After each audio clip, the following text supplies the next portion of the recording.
बद्ध हो या मुक्त, पापी हो या धर्मात्मा, ये निर्विकार सत्ता दोनों में समान रूप से है। पापी के अंदर भी वो निर्विकार सत्ता आत्मा यूं की यूं है, और धर्मात्मा के अंदर भी वो आत्मा यूं की यूं, परमात्मा सत्ता यूं की यूं है। जो जीव बंधन में पड़ा हुआ है उनके भी अंदर वो ऐसे ही व्याप्त है, और जो मुक्त हो गया है उसमें भी वो ऐसे ही व्याप्त है। ऐसी परम सत्ता, जैसे गंगा जी निरंतर बहती रहती है, पर जिसके ऊपर बहती है वह आधारशिला ज्यों की त्यों वहीं रहती हैं।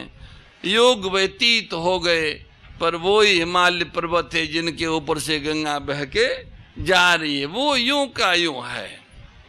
गंगा जी का जल कभी स्वस्थ होता है, कभी मटमैला होता है, कभी जल कम होता है, कभी बाढ़ आ जाती है, कभी तपे हुए पहाड़ पर वर्षा होने से जल गर्म हो जाता है, कभी ठंडा हो जाता है, कभी तेज प्रवाह के कारण जल आवाज करने लगता है, कभी शांत हो जाता है। परंतु गंगा मैया जिस भूमि पर बह रही वो आधार भूमि यूं की यूं रहती है, उसमें कभी कोई फर्क नहीं पड़ता। इसी तरह कभी जल में मछलियाँ आ जाती है, कभी सांप आदि जंतु आ जाते हैं, कभी लकड़ियों के शिलपट तैरते हुए आ जाते हैं, कभी पुष्प बहते हैं, कभी कूड़ा कचरा आ जाता है, मैला फेंक देते हैं, मैला आ जाता है, कभी कोई मुर्दा बहता हुआ आ जाता है, कोई जीवित व्यक्ति तैरता हुआ आ जाता है। वे सब तो आकर चले जाते हैं, पर आधारशिला ज्यों क्यों त्यों रहती है। ऐसे ही संपूर्ण देश काल, वस्तु, व्यक्ति, क्रिया, अवस्था, परिस्थिति, घटना आदि निरंतर बह रही है, पर सव्यम चिन्मय सत्ता ज्यों की त्यों अचल रहती है। परिवर्तन और विनाश देश काल आदि में होता है, आत्मा और परमात्मा में न तो कोई परिवर्तन होता है न कोई विनाश होता है, वो ज्यों की त्यों अचल रहती है। यह पश्यति स पश्यति, इस तरह से देखना, इस तरह से समझना ही समझना है। ये जो कही गई बात है इस रूप में इसको समझना, वास्तव में समझना या देखना है। इसके विपरीत देखना समझना वास्तविक देखना समझना नहीं है, वो ब्रह्म है, यथार्थ नहीं है। 5वें अध्याय के 5वें श्लोक में परमार्थ पथ के पथिक के विषय में ये बातें आई हैं, और प्रस्तुत श्लोक के सिद्धि यहाँ परमार्थ पथ के पथिक का जब गंतव्य को प्राप्त कर लेता है, साधक से सिद्ध अवस्था को प्राप्त कर लेता है, उसके लिए बात आई है कि जो सिद्ध पुरुष होता है वो केवल भगवान ही देखता है। जो स्थिर है, अचल है, उस परमात्मा को देखता है। जो चल रहा है या उत्पन्न और नष्ट हाउ है उसको देखता है नहीं, वो है ही नहीं, उसको क्या देखना है, उसको देखना है। वो नहीं कहते इधर उधर क्यों देख रहा है, सीधा देख। तो इधर उधर का मतलब है परमात्मा को छोड़ के अगर किसी को भी देखते हो तो ये इधर उधर है। एक सत्य जो स्तर है आत्मा और परमात्मा, यहाँ तो अपनी तरफ देखो, यहाँ अपने की तरफ देखो। अपनी तरफ मानी आत्मा की तरफ, और अपने की तरफ मानी परमात्मा की तरफ। आत्मा और परमात्मा की तरफ देखना ही वास्तविक देखना है, वही दृष्टि है, वही ज्ञान है, क्योंकि वो सत्य है, अविनाशी और अचल है। इससे भिन्न ज्ञान नहीं है, ब्रह्म है। तो इसके आगे 18वें अध्याय के 16वें श्लोक में आत्मा को करता देखता है, वो दुर्मति ठीक नहीं देखता, ऐसा भगवान ने कहा है। न पश्यति दुर्मति, आत्मा को करता भोगता शरीर के साथ एक देखता है, उसकी मति बोले ठीक नहीं है, उसको वो ठीक नहीं देखता। कैसी अद्भुत अद्भुत सरल सरल एकदम, अभी अनंत जन्मों का काम इसी क्षण हो जाए, ऐसी ऐसी बातें हैं। एक श्लोक का व्याख्यान हम लोग कर लेते हैं और उसके बाद में फिर संकीर्तन प्रार्थना आदि करते हुए विसर्जन करेंगे। अब भगवान 27वें श्लोक के व्याख्यान के बाद में 28वें श्लोक का व्याख्यान प्रारंभ होता है। 13वें अध्याय का 27वें श्लोक का व्याख्यान हमने सुना। अब उस व्याख्यान को जो बात कही है, उस बात को समझने की जो फल है, उस बात को जो समझ लेता है उसको क्या मिलता है। जो सत्य को ही देखता है, असत्य को देखता ही नहीं, जो आत्मा परमात्मा को ही देखता है, शरीर संसार को नहीं देखता, उसको उस दृष्टि का फल क्या है? नष्ट होने वाले संपूर्ण प्राणियों में अविनाशी परमात्मा को देखने का फल क्या है? एक ही परमात्मा को देखना, नाशवान को न देखना, उसका फल क्या है? इसकी यह बात प्रभु इस 13वें अध्याय के 28वें श्लोक में बताते हैं। भगवान बोले कि भैया, ये जो समस्त नाशवान प्राणियों में एक अविनाशी परमात्मा को ही देखता है, वो ही देखता है, क्योंकि सब जगह सम रूप से स्थित ईश्वर को सम रूप से देखने वाला मनुष्य अपने आप से अपनी हिंसा नहीं करता, इसलिए वो परम गति को प्राप्त हो जाता है। जो अपनी हत्या नहीं करता है, बोले वो परम गति को प्राप्त हो जाता है। कैसा समझाने का, उपदेश का तरीका कैसा है? बोले जो सब जगह, वो कोई कहे कि भाई क्यों देखो सब जगह भगवान, हमको तो भगवान सब जगह नहीं दिखता और हमको देखने की जरूरत भी नहीं, तो कोई बात नहीं, मत देखो। पर जो भगवान को सब जगह देखता है, वो बोले अपना हत्यारा नहीं है, अपनी हत्या नहीं करता। इसका अर्थ क्या हुआ? जो भगवान को सब जगह नहीं देखता, वो अपनी हत्या करता है। और जो सब जगह भगवान को देखता है, उसको क्या मिलता है? बोले वो परम गति को प्राप्त हो जाता है। अब उसका फिर ये उत्पत्ति विनाशशील के साथ संबंध नहीं रहता, जन्म मरण नहीं रहता। परम सत्य परमात्मा है, उससे अभिन्न हो जाता है। और क्या, वो ये जब ये इसमें इनको नाशवान में केवल उसको परमात्मा को ही देखेगा, तो उस परमात्मा के साथ एक हो जाएगा, जो पहले से ही था, केवल भूल से अपने को अलग मानता था।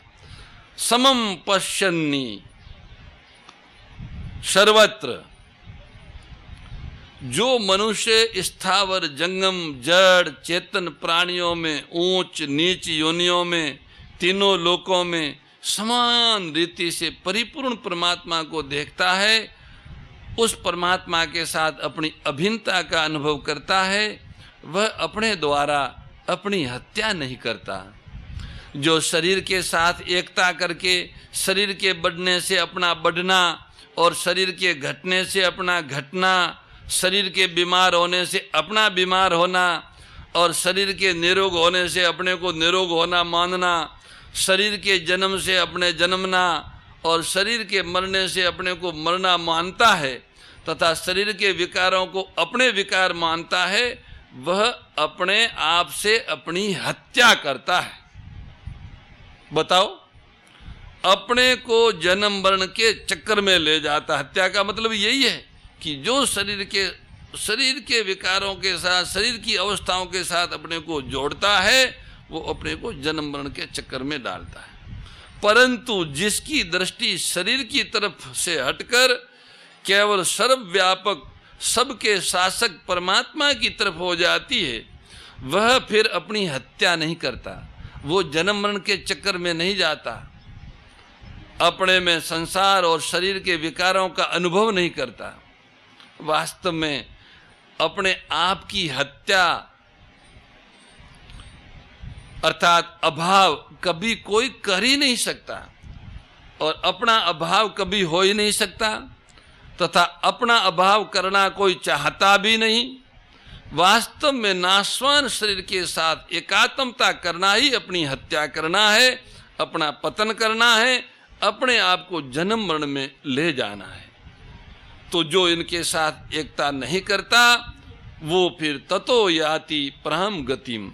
शरीर के साथ एकता करके जो ऊंच नीच योनियों में भटकता था, बार बार जन्मता मरता था, वह अब जब परमात्मा के साथ अपनी एकता का अनुभव कर लेता है, तब वो परम गति को, नित्य प्राप्त परमात्मा को प्राप्त हो जाता है। इस विषय में कुछ मार्मिक बात जो है, जिसे हमें समझना और धारण करना आज के सत्संग में अति आवश्यक है। समय का भी महात्म्य होता है। अमावस्या, पूर्णिमा, वर्षिपात, ये सब ऐसे समय होते हैं, संक्रांति आदि उस समय कुछ कही गई सुनी हुई बातें जीवन में परिवर्तन लाती। तो इस 13वें अध्याय के 28वें श्लोक के व्याख्यान से संबंधित कुछ मार्मिक बातें हैं, हम लोग ध्यान से उसे श्रवण एवं मनन करें। परमात्मा सब देश में है, सब काल में है, संपूर्ण व्यक्तियों में है, संपूर्ण वस्तुओं में है, सारी घटनाओं में भगवान है, सब प्रकार की परिस्थितियों में परमात्मा है, सब प्रकार की क्रियाओं में परमात्मा है। वो सब में एक रूप से समान रीति से ज्यों के त्यों परिपूर्ण है। अब उसको प्राप्त करना कठिन है तो सुगम क्या होगा? जहां चाहो वहीं प्राप्त कर लो। वास्तव में इस संसार का जो है पना दिखता है वह संसार का नहीं है। संसार का जो होनापन दिखता है वो संसार का नहीं है। संसार तो एक क्षण भी स्थिर नहीं रहता, इसमें केवल परिवर्तन ही परिवर्तन है। ये केवल परिवर्तन का पुंज है। जैसे पंखा तेजी से घूमता है तो एक चक्कर दिखता है, पर वास्तव में वहाँ चक्कर नहीं है, वो तो अलग अलग उसके पंखे हैं। पंखे की ताड़ी है, चक्कर रूप से दिखती है। ऐसे ही यह संसार नहीं होते हुए भी है रूप से दिखता है। वास्तव में एक परमात्मा ही है रूप से परमात्मा ही विद्यमान है। विचार इस तरह से करना चाहिए कि अभी जितने शरीर यहाँ पर बैठे हैं दिख रहे हैं, ये 100 वर्ष पहले थे क्या? 50 वर्ष 100 वर्ष पहले थे क्या? और 100 वर्ष बाद रहेंगे क्या? ये पहले भी नहीं थे और अंत में भी नहीं रहेंगे।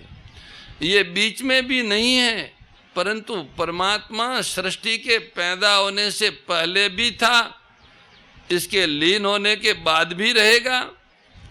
परमात्मा सारे शरीर सहित सारी सृष्टि के समय भी अभी भी ज्यों का त्यों परिपूर्ण है। शरीर यहाँ है तब भी परमात्मा यूं क्या यूं, शरीर चले जाएंगे तो भी परमात्मा यूं के यूं रहेंगे और अभी भी यूं के यूं हैं।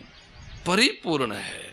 जो पहले भी नहीं था बाद में भी नहीं रहेगा वो अभी भी नहीं है, और जो पहले भी था बाद में भी रहेगा वह अभी भी है। संसार का जो है पना दिखता है ये गलती है।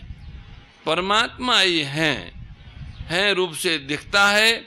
उस परमात्मा की सत्यता से ये असत संसार मोह मूर्खता, मोह कहो या मूर्खता कहो, मूर्खता के कारण असत होते हुए भी सत्य दिखता है। जासु सत्यता ते जड़ माया भास सत्य इव मोह सहाया। यदि ये मोह रूपी मूर्खता नहीं होगा तो ये संसार नहीं दिखेगा, केवल एक परमात्मा ही दिखेंगे। वासुदेव सर्वम, कारण कि परमात्मा ही थे, परमात्मा ही रहेंगे, और बीच में भी दूसरा कहाँ से आएगा? बीच में सोने के जितने आभूषण हैं उनमें पहले भी सोना बाद में भी सोना ही रहेगा, तो बीच में भी सोना के सिवाय कहाँ से आएगा कुछ? श्रवण तो केवल रूप आकृति उपयोग आदि को लेकर कहने के लिए है, तत्व तो सोना ही है, आभूषण तो है ही नहीं। ऐसे ही संसार केवल कहने के लिए है, वास्तव में तो परमात्मा ही है। उस परमात्मा का अनुभव करने में ही मनुष्य जन्म की सफलता एवं सार्थकता है। मनुष्य जन्म प्राप्त करके अगर हम सर्वव्यापक परिपूर्ण परमात्मा का अनुभव नहीं कर सके तो ये अपने आप की अपने द्वारा हत्या है, और प्राप्त कर लिए तो जीवन को सफल कर दिया। क्योंकि प्राप्त हो सकते, हत्या इसलिए है कि मनुष्य जन्म में उसका अनुभव हो सकता है, नहीं करते ये मूर्खता है। इस मूर्खता के कारण फिर अपने को जन्म मरण के चक्र में डालते, ये हत्या है।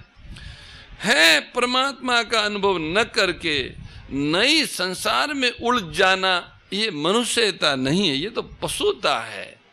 इस पशुता का त्याग करना है। पशु बुद्धि मिमाम जही, इसलिए भगवान कहते हैं कि जो नष्ट होने वाले प्राणियों में नष्ट न होने वाले परमात्मा को देखता है उसका देखना सही है, और सही नष्ट न होने वाले परमात्मा को न देख के जगत को देखता है, ये देखना मनुष्यता नहीं है, पशुता है, पशु बुद्धि है। पशु बुद्धि का त्याग करो। मनुष्य का शरीर मिला है तो पशु बुद्धि क्यों करते हो? तो भगवान कहते हैं कि भाई जो नष्ट होने वाले प्राणियों में न नष्ट होने वाले परमात्मा को देखता उसका देखना सही है। जो नष्ट होने वाले को देखता है और नष्ट न होने वाले को नहीं देखता है वो आत्मघाती है। आत्मघाती जो अन्य प्रकार का अविनाशी होते हुए भी आत्मा को अन्य प्रकार का विनाशी मानता है, उस आत्मघाती चोर ने कौन सा पाप नहीं किया। ये महाभारत का एक श्लोक है, उसमें कहते हैं कि जो अविनाशी रूप आत्मा है उसको शरीर के साथ में एक मिला के विनाशी मानता है, वो आत्मघाती है, वो चोर है। और ऐसे चोर ने बोले कौन सा पाप नहीं किया। जो शरीर को मैं मानेगा वो सारे के सारे पाप करेगा, चाहे वो कितने ऊंचे पद पे हो या नीचे पद पे हो। जब तक अविनाशी आत्मा को विनाशी शरीर के साथ एक मानेगा तो वो आत्मघाती है। आत्मघाती जो स्वयं आत्मा की घात करता है तो सारे पाप करेगा। तो जो नाशवान संसार को न देखकर सब जगह समान रूप से परमात्मा को देखता है वो आत्मघाती नहीं होता। आसुर भाव विनाशिनी नाशिनी तमरजनी ओ मैया नाशिनी तमरजनी दैवी सद्गुणदायिनी दैवी सद्गुणदायिनी हरि रसिका सजनी। ओम जय भगवद्गीते समता त्याग सिखावनी हरि मुख की बानी ओ मैया हरि मुख की बानी सकल शास्त्र की स्वामी सकल शास्त्र की स्वामी श्रुतियों के रानी। ओम जय भगवद्गीते। परम श्रद्धेय गौरीशी स्वामी श्री दत्त शरणानंद जी महाराज की प्रेरणा व मार्गदर्शन में विश्व के सबसे बड़े गौ सेवा संस्थान श्री गोधाम महातीर्थ पथमेड़ा द्वारा संरक्षित लाखों बीमार विकलांग वृद्ध एवं अशक्त गोवंश वेद लक्षणा गोमाता की सेवा के साथ साथ भारतीय गोवंश का संरक्षण संपोषण संवर्धन एवं उनसे प्राप्त पंचगव्यों का परिष्करण व विनियोग करना, घर घर गोपालन, गो अभ्यारण्य, घास चारा उत्पादन हेतु गोचर भूमि का विकास, गोपालन लोक संस्कृति के पुनर्जागरण हेतु वेद लक्षणा गो महिमा का प्रचार प्रसार करना तथा गोपालक किसानों के स्वावलंबन हेतु गो कृषि अन्न एवं गो दुग्धान का गुणवत्ता युक्त बाजार तैयार करना श्री गोधाम महातीर्थ का पावन उद्देश्य है। आप सभी दानदाता श्री गोधाम महातीर्थ पथमेड़ा द्वारा संचालित गो सेवा महाअभियान में बढ़ चढ़कर सहयोग कर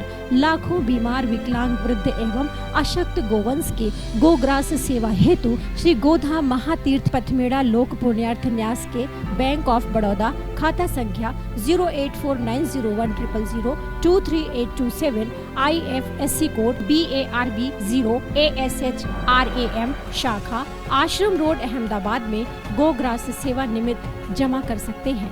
अधिक जानकारी के लिए संपर्क करें 7742093179 7665059999 7073000151।